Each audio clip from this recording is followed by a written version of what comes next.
भागातील बालकांची लहानपणापासून त्याच्यावर संस्कार आणि त्याचं पूर्ण भविष्य घडवण्यासाठी पहिली पायरी जर कुठली घडवत असेल तर ती अंगणवाडी सेविकेच्या माध्यमातून घडते. ती महत्वाचं पाऊल ती टाकली जाते. आम्ही ग्रामीण भागातले आमदार आहोत. गेल्या अनेक वर्षापासून आपण आपल्या हक्कासाठी लढत तुटपुंजा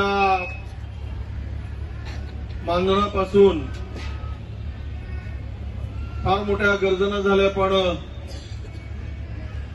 आपलं आंदोलन सुरू असताना मध्यंतरीच्या काळामध्ये थोडी वाढ केली.